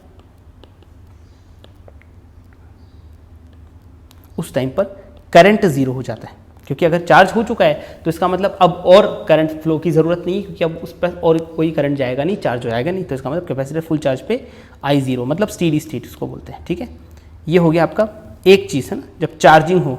और अगर आपको कैपेसिटर के बारे में कुछ भी नहीं बोला जाए तो आप उसको डिस्चार्ज या अनचार्ज मानोगे। जब डिस्चार्जिंग हो, डिस्चार्जिंग का मतलब अब डिस्चार्ज होगा, इसकी एनर्जी कौन खाएगा, रजिस्टर खाएगा। जब इसने एनर्जी ली तब बैटरी से लिया, लेकिन इसकी एनर्जी कौन खाएगा, रजिस्टर। तो यहाँ पर सिर्फ एक कैपेसिटर और एक रजिस्टर कनेक्ट कर दो। अब जैसे ही अच्छा, इसके पास इनिशियल चार्ज होना चाहिए Q0, एक इनिशियल चार्ज होना चाहिए CV0, मतलब इनिशियल पोटेंशियल डिफरेंस भी होना चाहिए, इनिशियल चार्ज भी होना चाहिए। जैसे ही आप कनेक्ट करोगे I करंट फ्लो करेगा मैक्सिमम t बराबर 0 पर, क्योंकि करंट जो फ्लो करता है ना वो रजिस्टर के अकॉर्डिंग करता है। हम हमेशा ध्यान रखो, करंट रजिस्टर के अकॉर्डिंग फ्लो करेगा। रजिस्टर के अक्रॉस स्टार्टिंग में जैसे ही आपने कनेक्ट किया तो सारा का सारा पोटेंशियल ड्रॉप जो कैपेसिटर का था वो रजिस्टर के अक्रॉस आ गया, बस अब रजिस्टर से करंट फ्लो कर जाएगा। क्योंकि जैसे ही आपने कनेक्ट किया था ना बेटा, तो इसके अक्रॉस पोटेंशियल ड्रॉप था V0, और वो V0 सारा का सारा किसके अक्रॉस आ जाएगा ना, जैसे ही उस पर कनेक्ट करेंगे तो दोनों पे पोटेंशियल ड्रॉप V0 आ जाएगा। तो इसका मतलब करंट फ्लो कर जाएगा I मैक्सिमम। एक टाइम पर धीरे धीरे कैपेसिटर का सारा जो चार्ज है वो ये खाता जाएगा, खत्म करता जाएगा, और फाइनली स्टीडी स्टेट पे आके I0 हो जाएगा। स्टीडी स्टेट का मतलब यहाँ पर स्टीडी स्टेट इसको बोल भी सकते हैं, लॉन्ग टाइम बोल सकते हैं, लॉन्ग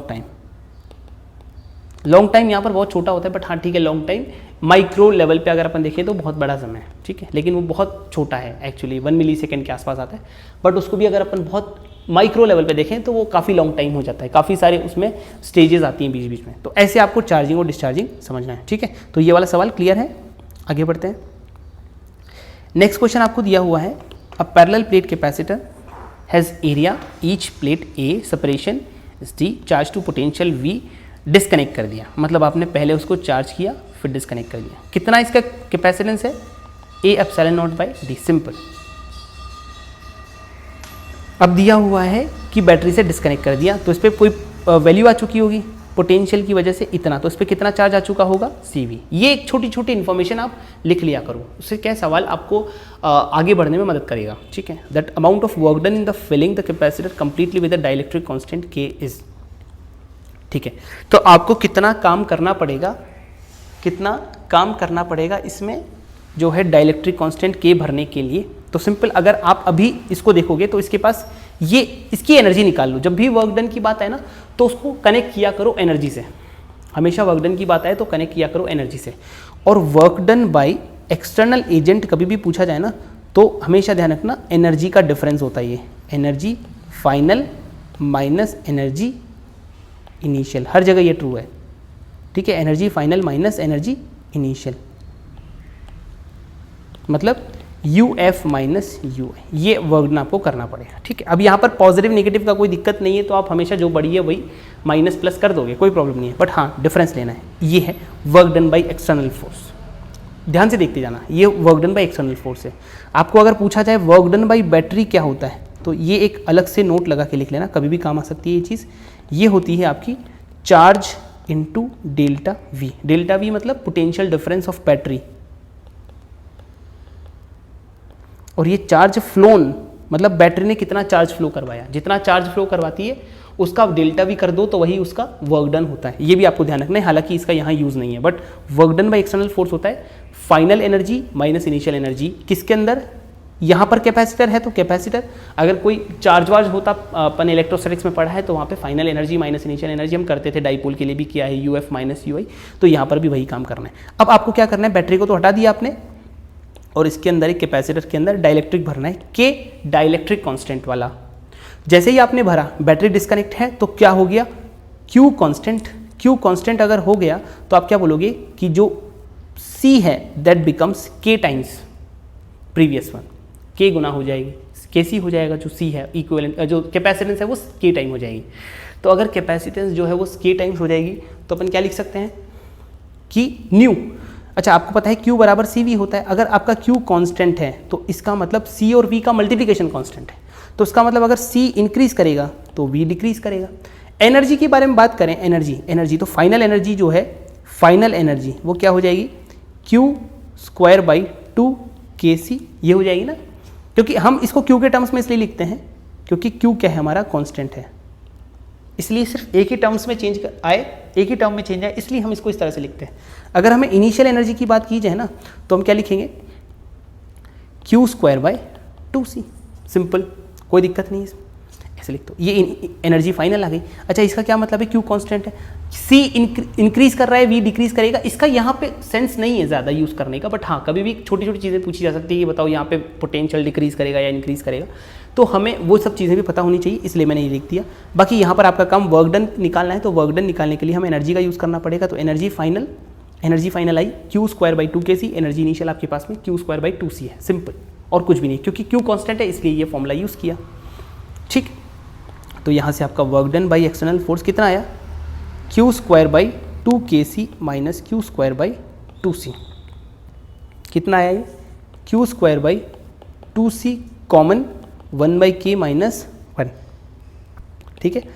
तो अगर आप इसको ध्यान से देखो तो Q स्क्वायर किसके बराबर है, Q स्क्वायर इनिशियल चार्ज के बराबर है, और इनिशियल चार्ज किसके बराबर था, देखो Q किसके बराबर था, CV के बराबर, इनिशियल वाला है ना, तो उसको लिख सकते हैं अपन C स्क्वायर V स्क्वायर यानी कि CV square by 2 1/K minus 1, half C की वैल्यू किसके बराबर थी, A epsilon nought by D V square, और ये हो जाएगा 1/K minus 1, this is work done. अच्छा देखो, ऐसा ऑप्शन आप मैच करवाओ, ऐसा ऑप्शन है half A epsilon not D और V square into 1 minus 1/K। देखो 1 माइनस 1/K स्क्वायर वाला तो गलत हो गया, ये गलत है, ये भी गलत है, और यही सही है।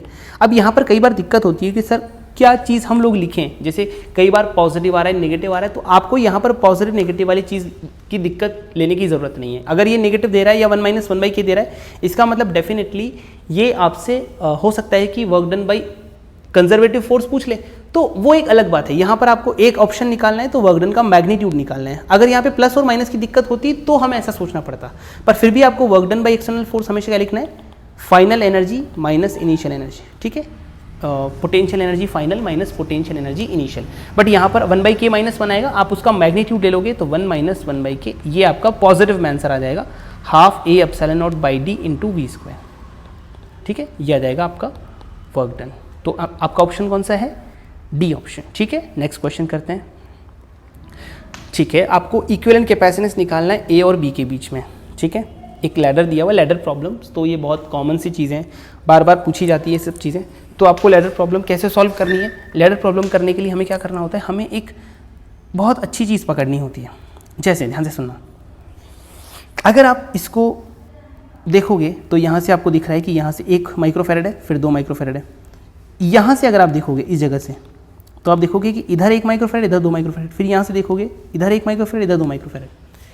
मतलब आप इसको थोड़ा ब्रेक करोगे, क्या करोगे, थोड़ा सा ब्रेक।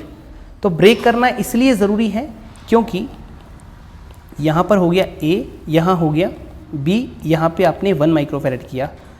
तो लैडर प्रॉब्लम्स को सॉल्व करने के लिए हम क्या करते हैं कि ये इनफाइनाइट सीरीज़ है, इनफाइनाइट सीरीज़ है तो हम लोग थोड़ी देर के लिए मान लेते हैं कि C इक्विवेलेंट A और B के बीच में उसका वैल्यू आ रहा है C डैश। मैं मान लेता हूँ कि उसका वैल्यू C डैश है, मतलब A और B के बीच में जो भी इक्विवेलेंट कैपेसिटेंस है उसका वैल्यू कितना है, C डैश है, ऐसा मैंने मान लिया। तो पहले आप इसको बनाओ, ऐसे था, यहाँ तक बना लिया। अब क्या हुआ, अब अगर आप देखोगे ना तो यहाँ से अब एक नई चीज़ आपको दिखेगी कि यहाँ से एक नई चीज़ स्टार्ट हो रही है। ये देखो एक बार,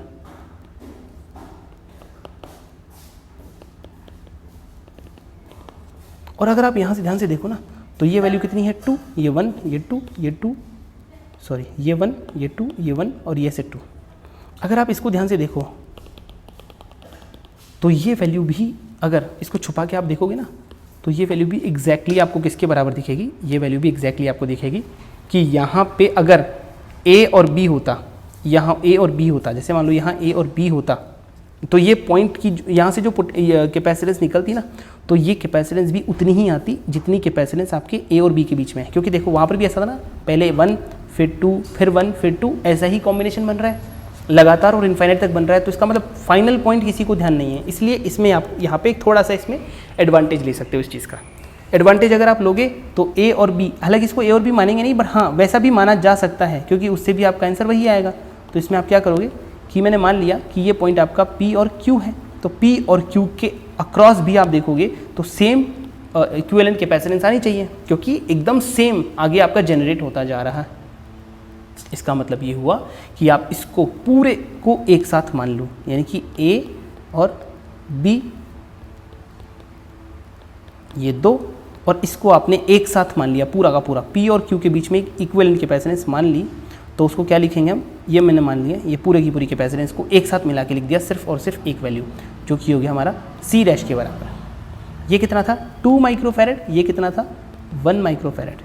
और अब आप यहाँ से जो A और B के बीच में निकालोगे ना, उस कैपेसिटेंस को आपने पहले C डैश माना हुआ था, तो इसका मतलब अब सॉल्व करके क्या आएगा आपका 2 और C डैश जो है वो आएगा 2C डैश प्लस 2 प्लस C डैश, और उसके बाद में आपका 1 माइक्रोफैरेड इसके साथ में पैरेलल में है, तो प्लस 1 माइक्रोफैरेड। ये जो टोटल कैपेसिटेंस आ रही है ना, ये एक्चुअली A और B के बीच की कैपेसिटेंस है जो कि C डैश के इक्वल है। तो यहाँ से आप क्या आ जाएगा 2C डैश प्लस 2 प्लस C डैश अपॉन 2 प्लस C dash equals to C dash. ये बन जाएगा C डैश का स्क्वायर प्लस 2C डैश, जो कट जाएगा 2C डैश बराबर 2C dash plus C dash plus 2, ये कट गया तो आएगा C डैश इसका square minus C dash minus 2 equal to 0।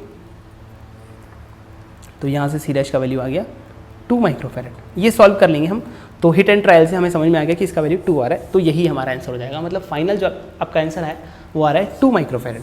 बात क्लियर हो गई, इस तरह से हमें सॉल्व करना है। तो लैडर प्रॉब्लम्स हमेशा क्या करता है, एक ब्रांच आगे बढ़ के, जो पूरी की पूरी आगे वाली ब्रांच है, एक ब्रांच आगे बढ़े और ये जो पूरी ब्रांच आपको दिख रही है ये एकदम पहले जैसी है पूरी की पूरी, तो उस पूरे कैपेसिटेंस को एग्जैक्टली A और B के बीच में जो कैपेसिटेंस है उसके इक्वल मान लो, दैट्स इट। उसके बाद आपका क्लियर हो जाएगा सवाल, ठीक है।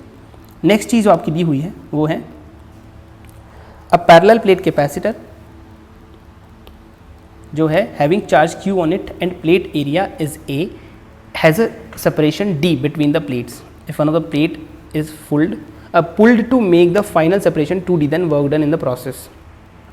ओके, आपको एक पैरेलल प्लेट कैपेसिटर दिया हुआ है जिस पे चार्ज कितना था Q, ये Q चार्ज था, प्लेट एरिया कितना है बेटा A, सेपरेशन कितनी है D, और यहाँ पे लिखा हुआ है कुछ भी नहीं, पहले से ही चार्ज दिया हुआ है, इसका मतलब आपको बैटरी कनेक्टेड नहीं माननी है, ठीक है। If one of the plate is pulled to make the final separation 2D, यानी कि आपको ऐसा बनाना है इसको 2D, तो इसका मतलब आपको क्या अज्यूम करना है कि बैटरी कनेक्टेड नहीं है। जैसे ही आप इसको इधर इतना दूर करोगे तो उसका जो C है वो डिक्रीज कर जाएगा।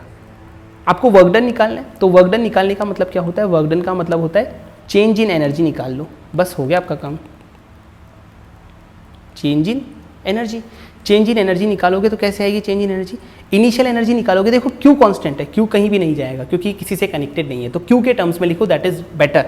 तो इनिशियल एनर्जी कितनी आएगी Q² बाई 2C, C का वैल्यू क्या आएगा A epsilon nought by D, ये इनिशियल एनर्जी है, ठीक है।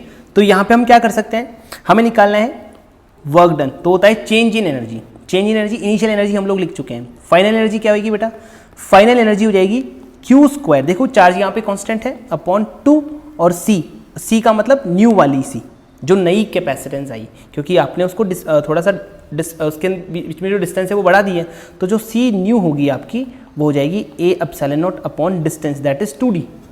डिस्टेंस अगर डबल कर दी तो ये जो है आपका जो कैपेसिटेंस है वो सी की जगह c/2 हो गया बेसिकली, है ना।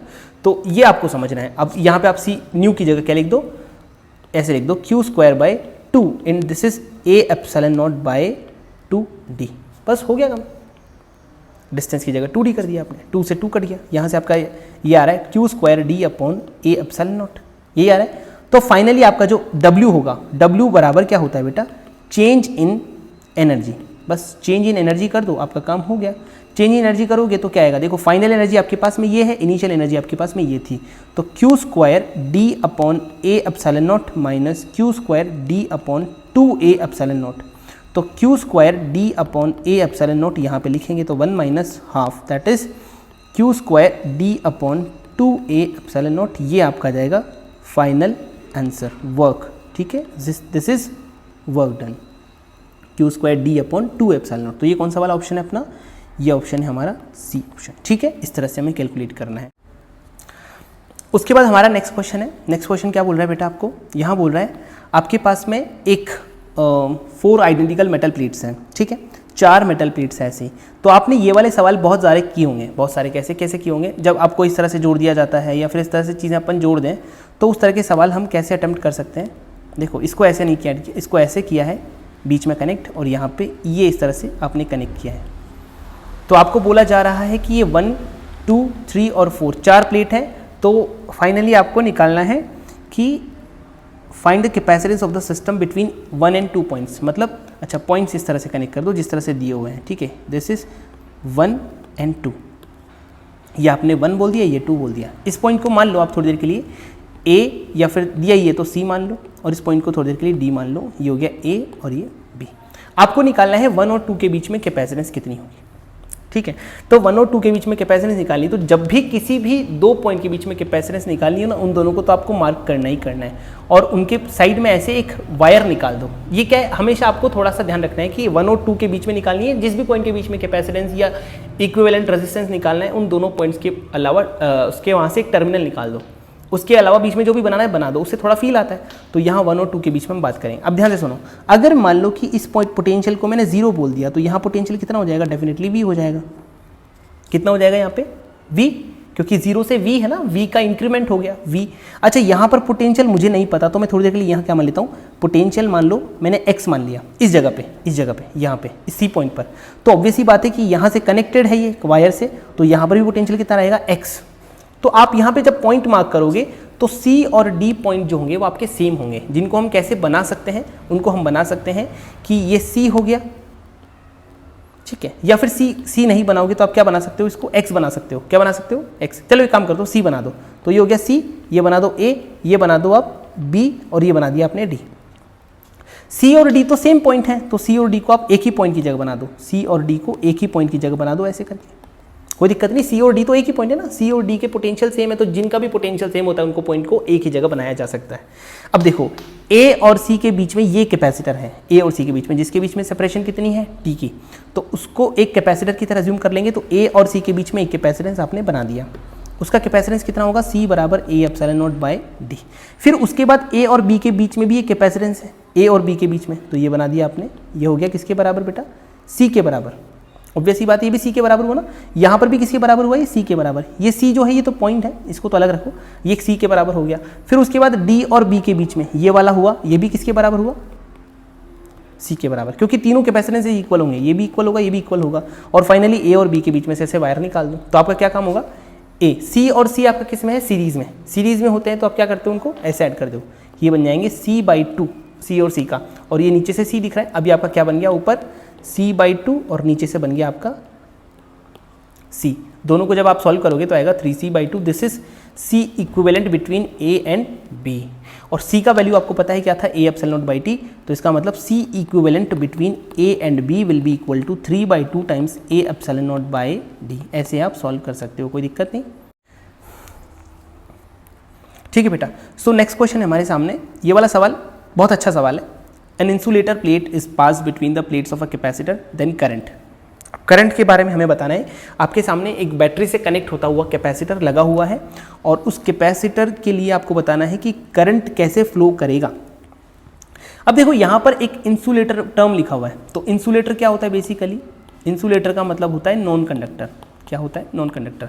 तो कई बार इस जगह पे थोड़ा सा ये भी होता है कि ये नॉन कंडक्टर क्यों लिया यहाँ पर तो एक डाइलेक्ट्रिक होना चाहिए था। तो बेसिकली क्या होता है, डाइलेक्ट्रिक जो होता है ना बेटा, डाइलेक्ट्रिक, उसका जो के होता है ना वो 1 से ज़्यादा होता है। इंसुलेटर को भी, जो डाइलेक्ट्रिक होता है ना उसके अंदर बहुत सारी जो प्रॉपर्टीज होती हैं वो थोड़ी थोड़ी इंसुलेटर जैसी ही होती हैं। मतलब मैं इंसुलेटर को यहाँ अज्यूम करूंगा तो उसके लिए भी के को ग्रेटर देन 1 अज्यूम कर सकता हूँ, क्योंकि वो कंडक्टर तो नहीं है, इंसुलेटर है, तो मतलब के जो भी होगा उसका 1 से तो ज़्यादा ही होगा। मतलब उसके अंदर थोड़ा बिहेवियर हम लोग डाइलेक्ट्रिक जैसा मान सकते हैं। हालांकि यहाँ पर थोड़ा डाइलेक्ट्रिक देता तो ज़्यादा बेटर था, बट ठीक है, आप इसको बहुत बड़े के जैसा मान लो कि के इसका बहुत ज़्यादा है, ऐसा हम समझ सकते हैं। इससे हम क्या बोल सकते हैं कि के अगर ग्रेटर देन 1 है तो एक तरह से डाइलेक्ट्रिक प्लेट ही होनी चाहिए। डाइलेक्ट्रिक प्लेट जब आप ऐसे इंसर्ट करोगे तो क्या क्या होना चाहिए, ध्यान से सुनना बेटा। पहली बात तो ये कि जैसे ही आप डाइलेक्ट्रिक प्लेट यहाँ लाओगे इस जगह पे ऐसे, पहले तो ये चार्ज था, कितना चार्ज था इसके ऊपर, प्लस माइनस करके क्यू चार्ज था। लेकिन जैसे ही आपने डाइलेक्ट्रिक इंसर्ट करने का सोचा तो डाइलेक्ट्रिक इंसर्ट करने से क्या होगा, अब देखो सारी चीज़ें अपने वहाँ से आती है कि यहाँ पर बैटरी कनेक्टेड है। कौन कनेक्टेड है, बैटरी। बैटरी आपने हटाई नहीं, तो बैटरी जब कनेक्टेड होती है तो क्या होता है, बैटरी कनेक्टेड में पोटेंशियल ड्रॉप जो होता है वो कांस्टेंट होता है। क्या कांस्टेंट हो गया, पोटेंशियल ड्रॉप, क्योंकि बैटरी हमेशा पोटेंशियल ड्रॉप को बैलेंस रखेगी। और वो एक्स्ट्रा क्या फ्लो करवा सकती है, it can supply the charge, it can supply charge, क्योंकि बैटरी है, सोर्स है, कंटिन्यूस सोर्स है, it can supply the charge, तो इस चार्ज सप्लाई कर सकती है। अब अगर ये चार्ज सप्लाई कर सकती है तो हम क्या बोल सकते हैं कि जैसे ही ये इसके अंदर आएगा तो C will start increasing, C will start increasing, C बढ़ने लगेगा। क्यों, क्योंकि सी का वैल्यू जो होता है ना वो के ए एप्सिलॉन नॉट बाई डी हो जाएगा एक तरह से, जब ये अंदर आएगा तब के टाइम्स हो जाएगा ना, तो इसका मतलब सी बढ़ने लगेगा। और आपका फॉर्मूला था क्यू बराबर सी वी। वी अगर कांस्टेंट है, सी अगर इंक्रीज कर रहा है, सी क्या कर रहा है बेटा आपका, इंक्रीज कर रहा है, सी अगर इंक्रीज कर रहा है तो फिर क्यू को भी इंक्रीज करना चाहिए। यानी कि जैसे ही डाइलेक्ट्रिक अंदर आएगा तो चार्ज इंक्रीज करना चाहिए, मतलब इस कैपेसिटर में चार्ज इंक्रीज करेगा, और चार्ज इंक्रीज करेगा इसका मतलब एक कैपेसिटर में चार्ज फ्लो करना चाहिए। ये सुनो, चार्ज फ्लो कैसे करता है, ऐसे, जिस डायरेक्शन में करंट फ्लो करता है उसी डायरेक्शन में चार्ज फ्लो करता है, तभी तो इसमें प्लस प्लस प्लस चार्ज और बढ़ना चाहिए।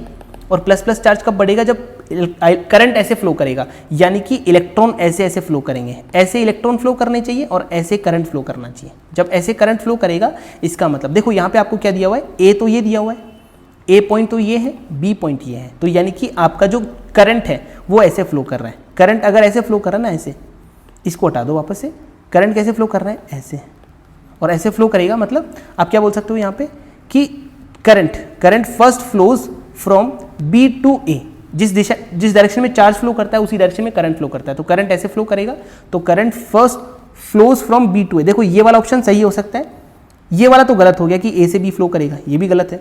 First flows from B to A, ये भी एक बार चेक कर लेते हैं। अब देखो क्या होगा, जैसे जैसे आप डाइलेक्ट्रिक को अंदर लाओगे तब तक तो ठीक है, लेकिन जैसे ये बाहर निकलने लगेगा ना, उसी टाइम पर क्या होगा, व्हेन इट स्टार्ट्स एग्जिटिंग, जब ये बाहर निकलने लगता है उस टाइम पर डाइलेक्ट्रिक की जाने की वजह से सी का वैल्यू कम होना स्टार्ट होता है, यानी कि क्यू का वैल्यू भी घटना स्टार्ट होगा, क्योंकि क्यू बराबर वापस से सी वी होता है, तो क्यू का वैल्यू डिक्रीज करना स्टार्ट करेगा। और अगर क्यू का वैल्यू डिक्रीज करना स्टार्ट करेगा, इसका मतलब जो कैपेसिटर है उसका चार्ज डिक्रीज करे, और चार्ज डिक्रीज करे इसका मतलब इधर से इधर करंट फ्लो करे, क्योंकि इधर से इधर ही चार्ज फ्लो करेगा। देखो चार्ज और करंट सेम डायरेक्शन में फ्लो होते हैं, ध्यान रखना, पॉजिटिव चार्ज और करंट हमेशा सेम डायरेक्शन में फ्लो होते हैं। डायरेक्शन ऑफ पॉजिटिव चार्ज बराबर डायरेक्शन ऑफ करंट, ठीक है, ऐसे सोच सकते हो पॉजिटिव चार्ज। तो यहाँ पे इसी डायरेक्शन में, तो ये हो गया ए और ये हो गया बी, यानी कि ए से बी हो रहा है सारा काम थोड़ी देर बाद। तो यहाँ पे आंसर कौन सा बनना चाहिए, बी वाला गलत हो गया, तो आंसर आएगा हमारा fourth, first flows from B to A then A to B. इस तरह से हम ये देख सकते हैं।